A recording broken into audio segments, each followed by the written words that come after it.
Hello friends, ISPCS के study platform पे आप सभी का एक बार फिर से स्वागत है।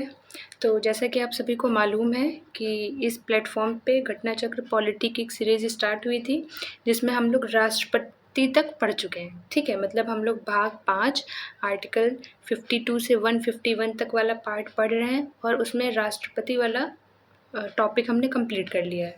तो आज जो हमारा नेक्स्ट टॉपिक है वो है उपराष्ट्रपति।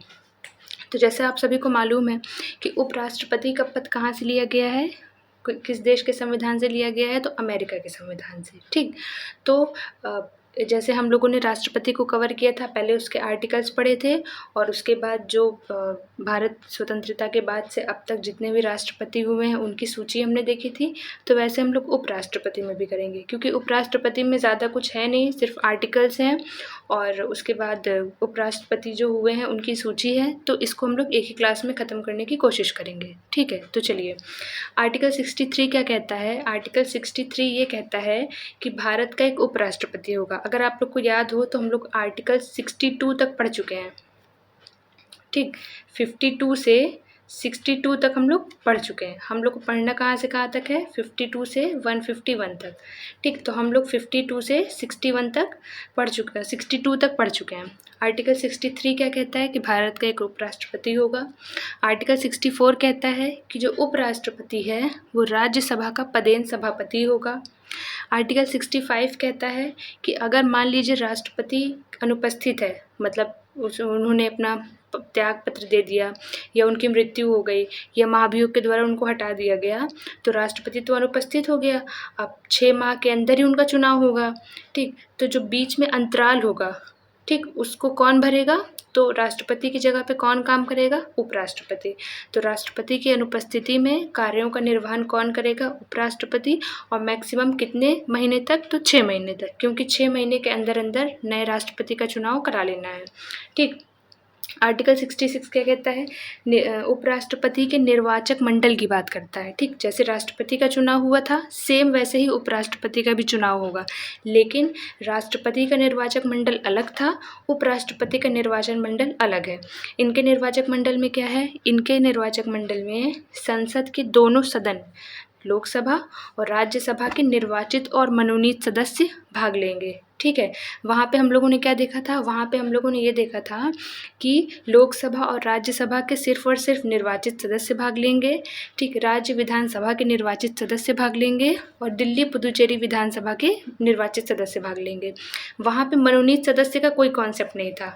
ठीक है, लेकिन यहाँ पे दोनों सदनों के निर्वाचित और मनोनीत दोनों सदस्य भाग लेंगे। लेकिन देखिए यहाँ पे राज्यसभा के चुनाव निर्वाचक मंडल की अगर हम लोग मतलब उपराष्ट्रपति के निर्वाचक मंडल की बात करें तो इसमें विधानसभा का कोई कॉन्सेप्ट नहीं है। ठीक, मतलब विधानसभा के सदस्य इसमें भाग नहीं लेते हैं। ठीक, अब आर्टिकल 66 का 1 क्या कहता है, निर्वाचन प्रक्रिया। जैसे राष्ट्रपति का चुनाव हुआ था वैसे ही उपराष्ट्रपति का भी चुनाव होगा।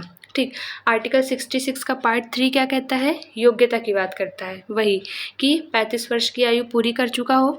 राष्ट्रपति के केस में क्या था कि लोकसभा के सदस्य बनने की योग्यता रखता हो, लेकिन चूंकि उपराष्ट्रपति राज्यसभा का पदेन सभापति होता है, इसलिए इनकी योग्यता ये है कि ये राज्यसभा का सदस्य बनने की योग्यता रखते हों। ठीक है, ये हो गया आर्टिकल 66 का पार्ट 3। आर्टिकल 67 क्या कहता है कि जो पदावधि होगी, टोटल टाइम जो होगा वो 5 वर्ष का होगा, लेकिन 5 वर्ष से पहले भी ये या तो खुद राष्ट्रपति को त्याग पत्र दे के हट सकते हैं, ठीक, या तो राज्यसभा में। देखिए हम लोगों ने क्या देखा था, हम लोगों ने देखा था जब राष्ट्रपति को हटाना था तो महाभियोग लगा के, और महाभियोग कहीं भी लाया जा सकता है, लोकसभा में भी लाया जा सकता है, राज्यसभा में भी लाया जा सकता है। लेकिन उपराष्ट्रपति को अगर हटाना है तो उनको हटाने का प्रस्ताव पहले राज्यसभा में ही लाया जाएगा। ठीक है, सबसे पहले राज्यसभा में लाया जाएगा और कैसे, जो राज्यसभा के तत्कालीन और समस्त सदस्य हैं उनके बहुमत से अगर प्रस्ताव पारित हो गया, ठीक, तो फिर वही प्रोसेस होगा। ठीक, लोकसभा में जाएगा, फिर वहाँ पे भी साधारण बहुमत से पारित करना होगा और उसके बाद उपराष्ट्रपति को अपना पद छोड़ना पड़ेगा। ठीक, तो थोड़ा सा अलग प्रोसेस है, इसको ध्यान में रखिएगा। अब देखिए, पद की अवधि समाप्त होने के बाद, जैसे राष्ट्रपति में हम लोगों ने देखा था कि अगर राष्ट्रपति का पद समाप्त हो गया है तब तक भी वो अपने पद पर बने रहेंगे। कब तक बने रहेंगे? जब तक कि उनका उत्तराधिकारी पद ग्रहण ना कर ले। तो यही सेम चीज़ उपराष्ट्रपति के लिए भी है। ठीक है, उसके बाद अगर हम लोग शपथ की बात करें तो शपथ का उल्लेख किया गया है आर्टिकल 69 में। ठीक है, किसके सामने शपथ लेंगे? राष्ट्रपति के सामने, या अगर राष्ट्रपति अनुपस्थित हैं तो राष्ट्रपति जिस व्यक्ति को नियुक्त करेंगे इसके लिए शपथ जिनके सामने लेने के लिए, उनके सामने उपराष्ट्रपति क्या है? शपथ ले लेंगे। ठीक, मतलब या तो राष्ट्रपति के सामने लेंगे या तो राष्ट्रपति किसी व्यक्ति के सामने इनको, अन्य व्यक्ति के सामने इनको शपथ दिलवा सकते हैं। ठीक है, उसके बाद वेतन कितना होता है इनका? तो इनका वेतन होता है 4 लाख रुपए, और इनको जो वेतन मिलता है वो उपराष्ट्रपति पद के लिए नहीं मिलता है बल्कि सभापति के लिए मिलता है। जो राज्यसभा के सभापति होते हैं ये, उस पद के लिए इनको सैलरी मिलती है। ठीक, उपराष्ट्रपति पद के लिए इनको सैलरी नहीं मिलती है। ठीक, अच्छा, जब वाइस प्रेसिडेंट राष्ट्रपति के रूप में कार्य करेगा, अभी हमने देखा ऊपर कि कार्य कर सकते हैं, तो जब उपराष्ट्रपति राष्ट्रपति के रूप में कार्य करता है तो वह सभापति के रूप में कार्य नहीं करेगा अब। ठीक, अब वो सिर्फ, क्योंकि मैंने कल बताया था कि एक टाइम पे एक पर्सन 2 पोजीशंस को होल्ड नहीं कर सकता। ठीक, तो ये सभापति के रूप में कार्य नहीं करेंगे और जो इनको सभापति के रूप में वेतन या भत्ता मिल रहा था वो भी नहीं मिलेगा। अब अगर उपराष्ट्रपति राष्ट्रपति के रूप में कार्य कर रहे हैं तो राष्ट्रपति का जो वेतन या भत्ता था वो मिलेगा उपराष्ट्रपति को। ठीक है, चलिए, तो ये बस थोड़ा सा था, बस इसको, ये वाला पेज आपको ध्यान रखना है, बस थोड़ा सा आर्टिकल 10 से रिलेटेड। अब ये देख लेते हैं कि कौन कौन से उपराष्ट्रपति हुए हैं और उनका कार्यकाल क्या है। तो हमने देखा था कि 2 बार थे ना, राधा कृष्णन जी, आपको कार्यकाल देख के भी समझ में आ रहा होगा, 2 बार नियुक्त हुए थे ये। ठीक है, तो 2 बार इनकी नियुक्ति हुई थी 1952 से 62 तक।